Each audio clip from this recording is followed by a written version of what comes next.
Chat About Miniatures. Today I'm going to be talking to Rebecca Recken. She is the grand prize winner of the prestigious HBS Miniatures Creating Contest. This is a very important miniature contest. We'll be talking to her about her dragon cottage, which she worked on for 8 months, the highs and lows of working on such a project, the day she found out she won, and so much more. Let's get started. So joining us now is Rebecca Recken. Hello, Rebecca. Hello. So, Rebecca, you are the grand prize winner for the HBS Miniature 27th Annual Creating Contest. Is that correct? That is correct. So tell us, for those of us who aren't as familiar with the contest, tell us a little bit about it. So they run it annually, they being HBS or miniatures.com. Every year they put up a very basic kit that you can purchase as the contest kit. And from that contest kit, you can turn it into anything you like. Let your imagination run wild. And then you basically have the whole year, or from when you receive your kit, till mid-December. And then in mid-December, you have to upload 4 photos. Only 4 photos for it to be judged. Well, I can imagine that after spending all year working on it, you want to submit a lot more than 4 photos. Am I right? Well, I took like 900 and then had to whittle it down. Now, obviously, a lot of the 900 were rubbish, but from about 20, it was really difficult to get down to 4. I canvassed a lot of my friends. Oh, I can imagine. Now, getting back to this basic kit, so you can add on as much as you want. You can alter it, correct, as well? Yes. Essentially, there is no rule about how much of the kit you use. But personally, for myself, if I was running it, I'd probably say you have to use like 80% of it, because I think that's where the challenge lies. If you're throwing the kit away and only using the doors and windows from it, for example, where's the challenge in that? The challenge is to see what the kit is and then decide how it can be transformed. And you had sort of a full-blown inspiration that came to you all at once. Yeah, I have a bunch of friends, miniaturist friends from around the world, and one of my friends has done this several times, and we were chatting about, what we could do, and I was thinking about what it was that I wanted to do next, which was a fantasy type build. Out of the blue, the inspiration struck, as it were, and I had a full-blown picture of this dilapidated cottage that the dragon had crashed through and was now happily slumbering in the cellar surrounded by his horde. When the dragon crashes in, what happens to the family? It seems to me you've left a few clues and it's not happy. I think that probably most of the family would have just sort of run and kept running. But, there's always the hero who wants to stand back and fight for the property. And there are some bones here and there. There's like half a rib cage out by the stream. And, so, yeah, I don't know how well that turned out. It seems that not everyone, there was not a happy ending for the family, perhaps. No, probably not. Certainly for the family cow. The cow, that's right. So when you're creating this, did you start with the dragon? I did. I figured that if I couldn't make the dragon, there was no point me continuing with that particular idea. New Zealand was in a full lockdown, and by full, like, nothing was open except like hospitals. So, and my daughter's partner was living with us at the time, and his favourite thing is a dragon. And my daughter has always been exceptionally good with polymer clay. And so we all sat around the table making dragons. Now, the kids left after a couple of hours, but me, I was there. It took 24 hours to create the first dragon, Bramble. Oh, my gosh. And I used a core of tinfoil, very tightly bundled up, and then I put the polymer clay over the top. But from mixing the clay to shaping every single, because he was a forest dragon, all his scales are in the shape of a leaf. And of course, they're all variegated colours. Wow. So it was time consuming, but I actually really enjoyed the process. The only problem was when he turned out, he's absolutely beautiful, but just a little bit too small for the space. Okay, so then you made another dragon that's quite a bit bigger. Yes, I then went on to make Thistle. By the way, my daughter named both of these dragons. So. Adorable names. Yes, Bramble because he's got the brambly thing sticking out, and Thistle because he's the colour of a thistle flower. And so, yeah, he's much bigger when you see them side by side. And he only took 20 hours, which was great. Yeah, had it down by then. I still haven't quite mastered wings, so, I may one day go back and make yet another dragon to try and get the wings just right. When we talked before, you said your title for it was Life Interrupted. Not really the title, but certainly the theme. And I thought that was so interesting because to me that feels like the whole last year. Yes, and what's interesting is I hadn't sort of thought about that until you said that. But yes, it was. This dragon crashed through the roof and suddenly the family couldn't live the way they'd always been living, where they'd always been living it. And when you look in the cottage, I've tried to make it look like they were going about their ordinary average day, and then they've had to suddenly leave. And what it would look like over a long period of time, if someone had come sneaking through the forest and found this cottage, what it would look like. Well, it's just interesting because there are times I do feel like, a dragon crashed into my house the last year. I just hadn't put it that vividly. Yeah, it's not been a great time, but it's been an enlightening time. It has, and it gave you plenty of time to work on this masterpiece. Which I was very, very pleased to have, especially as I had the whole family here every day for 6 weeks. Do you have any idea how long it took you to make this? I think overall it was about 8 months. Wow. And so tell us about some of the other things. You have an elaborate landscape, and I was surprised to hear that you hadn't really done much landscape before. I've never done any landscaping before, so that was a really, really huge, daunting task that I knew I had to start at some point, but I just kept putting off, really.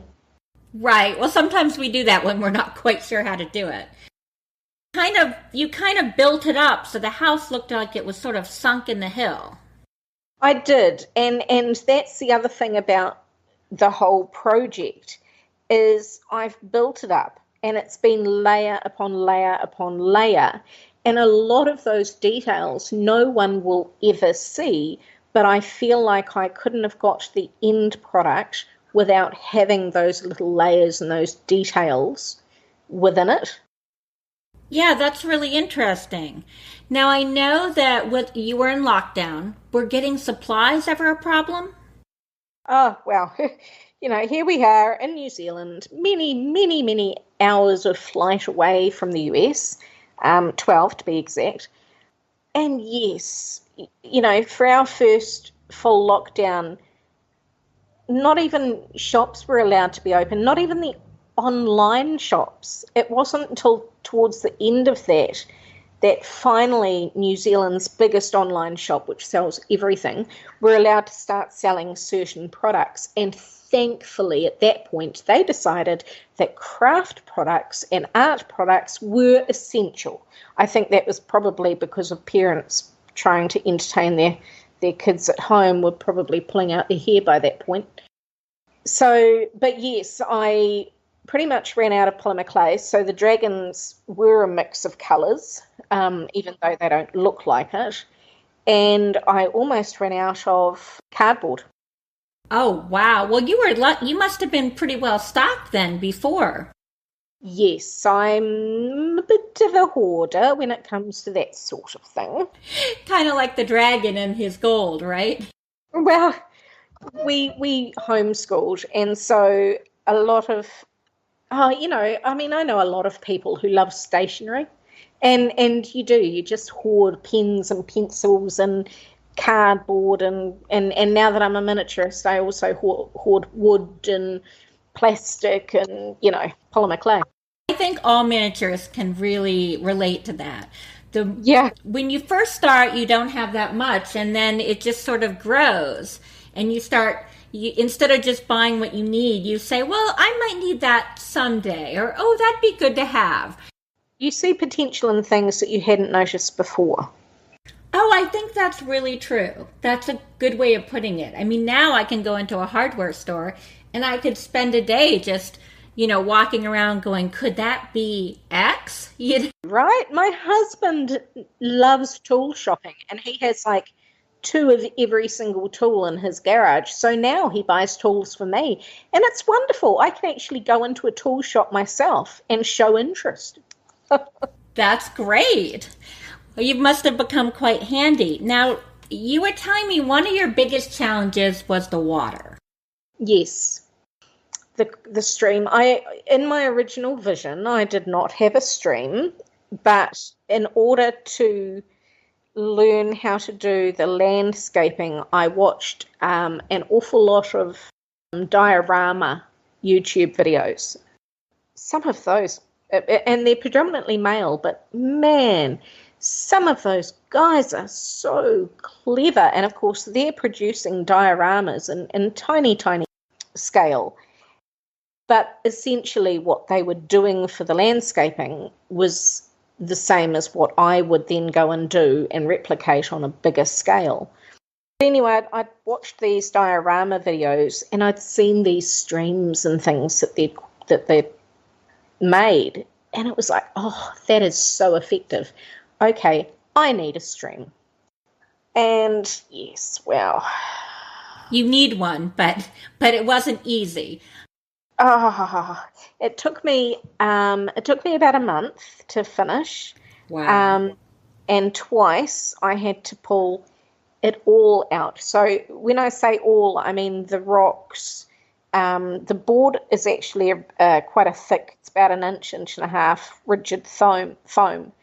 And I had to literally scrape back to the foam again twice. Oh, was it hard to keep going? My glass is not even half full. My glass is full and overflowing. Me too. So I'm quite a positive person. And the first time it was like, okay, well, that didn't work. Turned out I've used resin a fair bit, but in molds in much smaller quantities. But what I hadn't realised was that my stream was considered by resin people to be a deep pour. Oh, how deep was it? Yeah, it's not that deep. I'd say, half an inch, I guess. Oh. Maybe a little bit deeper than that, but not hugely. But that's still considered a deep pour. Yeah, exactly. And I'd used the resin that I already had in the house. And what happened is it heats up when it cures, and it had this massive heat up and reaction. And because it got so hot, it then turned white. So I'd gone from, wow, look how cool this looks, to, oh, it's turning a bit white. Why is it turning a bit? Oh, it's going white over there too. Oh, and it's in the middle of winter. So I was sat in front of our fire because, of course, you need the heat to cure it. Oh, yes.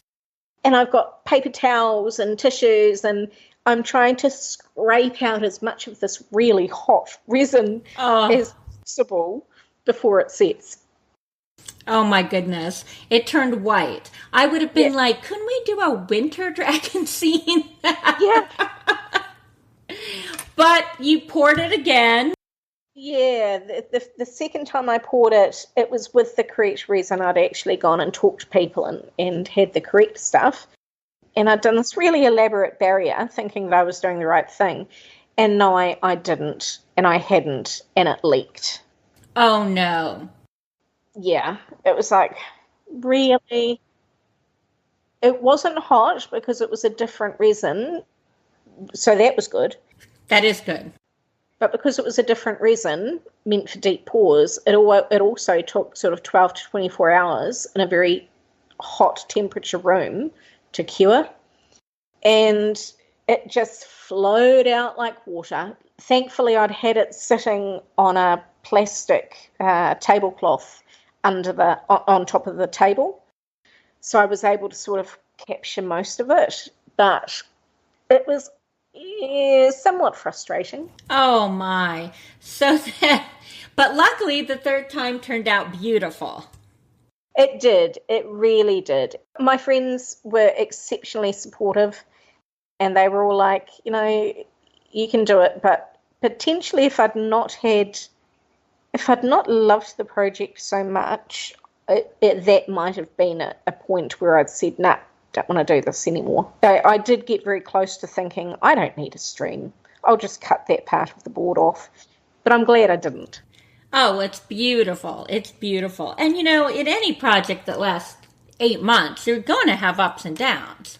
Oh, absolutely. That's why they last 8 months. Yes. I mean, it's just incredible.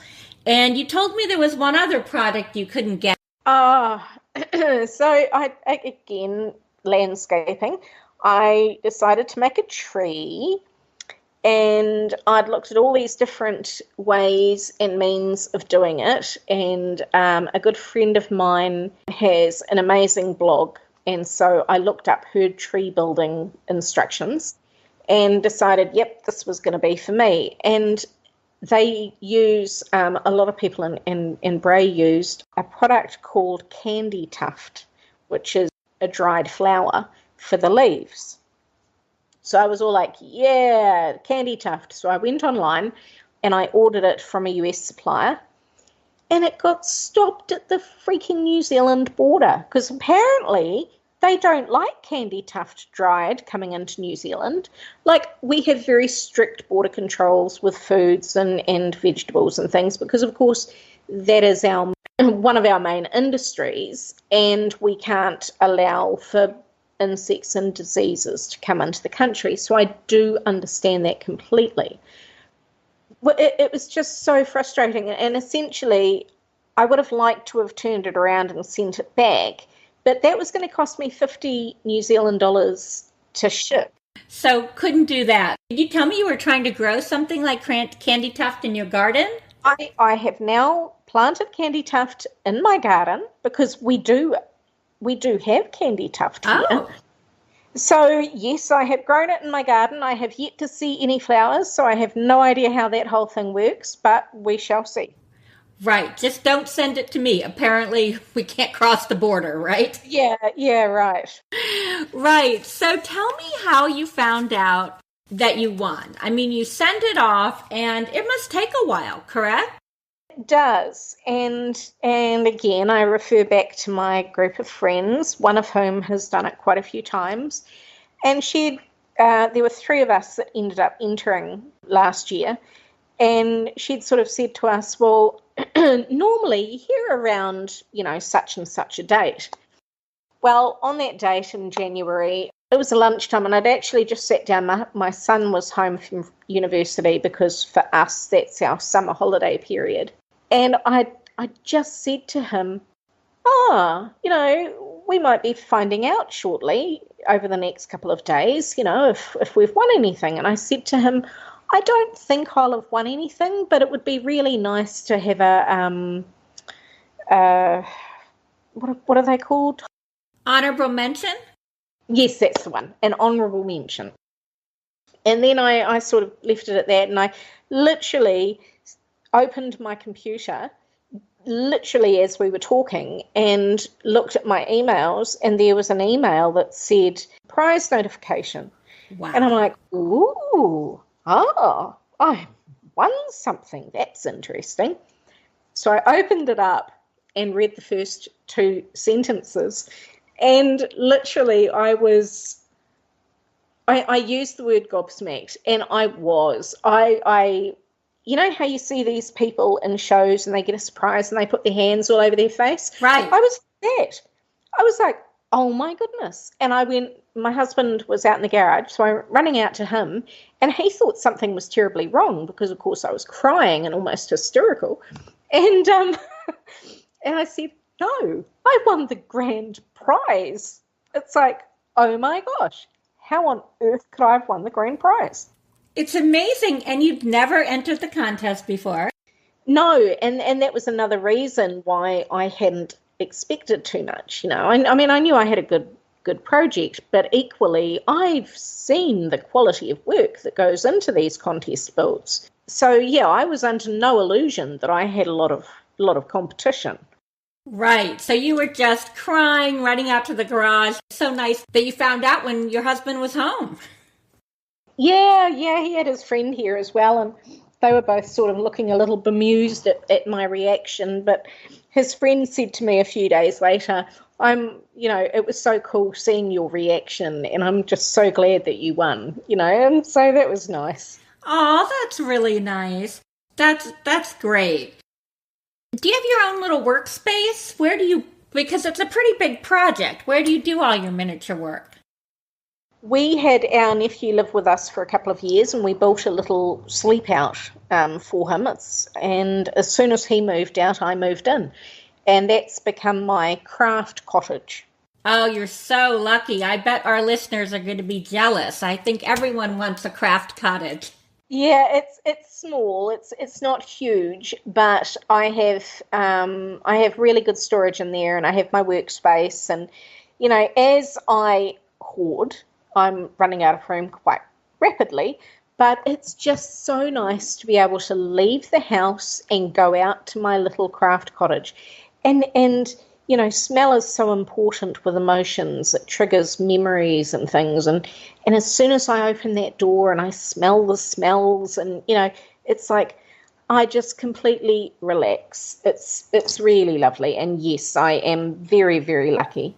Oh, that is so nice. And the other thing that I have a room that I can use. It's my son who's moved out bedroom, and it's actually quite large. And one of the things I also love is just being able to shut the door and not having to put everything away. Being able to be in the middle of something. Absolutely. Absolutely. Totally agree. When I first started miniatures, I had to do them on the table. I mean, the kids were younger and we had a lot more clutter anyway, but it still annoyed me. Right. And it's especially nice that you go out and you're in this little escape where it's a little bit harder to reach you. Yes, and I can have my music playing, and I normally have the doors open because in winter, as long as it's sunny, the sun comes in and it's beautiful in there. And in summer, of course, I leave the door open for a bit of a breeze. And it's a really lovely space. So obviously Rebecca lives in New Zealand, which is pretty temperate year-round. I don't think we also mentioned that you live fairly close to where they film the Hobbit movies. It's about an hour and a half south from us. It's called Hobbiton, and it's where they literally built the set for the movie. You can go there and you can look at the Hobbit houses built into the hill, and there's the Dragon pub, and it's a wonderful place. Oh, it sounds fantastic. Now, isn't there a little bit of a connection of inspiration, like you got your inspiration from a stone mill that was in the movies, or tell me a little bit about that? At the beginning of every project, I normally have a very clear vision of what I'm wanting to do or wanting to achieve, but I go online and find a heap of inspiration pictures to help me clarify parts of the build. So, for example, the exterior cladding or the colours or, that sort of thing. So when I was starting what I call Dragon Cottage, I went on and I chose a heap of inspiration pictures and I print them out and put them on my wall around my workbench. Yes, it was the old mill in Hobbiton. And the thing that was really perfect for me was that it was the stone bottom and the wattle and daub top.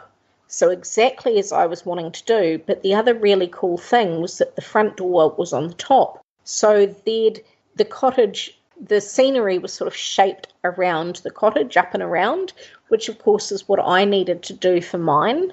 So it was a fantastic inspiration picture to copy to get that sitting right. To kind of help you clarify exactly how you're going to build it and everything. Yeah, exactly. Right. So, Rebecca, what are you working on now? Currently, I am racing to finish off a little Finnish cottage. I have 3 dolls from Finland, from Minna Miniatures, and she had sent me this beautiful, beautiful wee doll. So I'm building the Greenleaf Storybook cottage. I have made it a little bit bigger. So yeah, I'm just finishing that off so that I can be ready for when the new contest kit arrives, which hopefully, fingers crossed, won't be too far off. It is on its way. So you are definitely entering the contest again. Yes. Now, I have doubted myself a little because I have had a shoulder injury, and there was a period of about 2 weeks where I didn't do anything because my shoulder was so bad. But also we got an offer on some land, which will be ours in a week if all things go well. So I was thinking, am I biting off too much? But nah, I'm still going to have a go at it. So you'll have from whenever you get the kit till when to complete it? It's sort of the second week of December that you have to upload the photos. Okay. Well, I don't want to ask any questions because I know it's a top secret. Will you put a few hints out on your Instagram from time to time, or? Absolutely. You're working on this thing for 8 months, and you want to be able to share what you're doing with people because you're really proud of what you've done. And to be fair, as much as your family and friends love you, they don't get that enthusiasm for miniatures. No. They try. Mine try. They do try, but it's that enthusiasm and that feedback that you get from other miniaturists that helps keep you going. Absolutely. So your Instagram is Melody of Miniatures. So everyone should check out her Dragon Cottage and also stay tuned for some hints and glimpses of projects to come.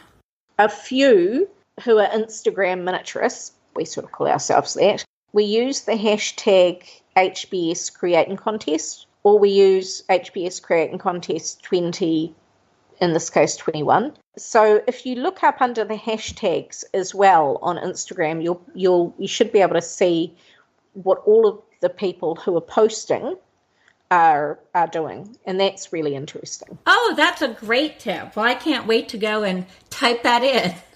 Well, Rebecca, it's been such a pleasure to talk to you and hear more about your inspiration and your absolutely gorgeous Dragon Cottage. And it's just so fun to talk to another miniaturist always. And I love the fact that you're in New Zealand, I'm in Ohio, and yet we have something in common and can talk about it.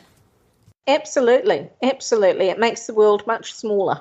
It does. And I think both you and I have made a lot of friends as miniaturists. And it's really, I mean, to me, I knew I would love doing miniatures the minute I started. But I really didn't expect the community to play such a big part of it. Yeah, it does. It really does. I started off on the Greenleaf forum, and they are a wonderful bunch of people, and they are so knowledgeable and supportive. And then I found the Instagram people as well. And you're right, it is a really fab community. Well, thank you very much, Rebecca, for coming on the show and sharing your interest, your talent, and your passion with us. Well, thank you very much for having me. It's been a really fun conversation. I've loved it too. Bye, Rebecca. Bye. I loved talking to Rebecca, and I hope you enjoyed our conversation. I can't wait to see what she does for next year's HBS Miniatures Creating Contest. I think there's still time for you to enter too if you're interested, so just go to HBS Miniatures and check out the details. My next podcast will be aired June 1st, and I will be talking to the delightful Cindy Coons. She has been working on her beautiful pink Victorian for over 20 years. She calls it her queen, and it is truly majestic, from the glasses of pink champagne to her tiny, tiny Louis Vuittons. You won't want to miss this one. In the meantime, remember, the only rules that exist in your dollhouse are the ones you make for yourself. See you soon.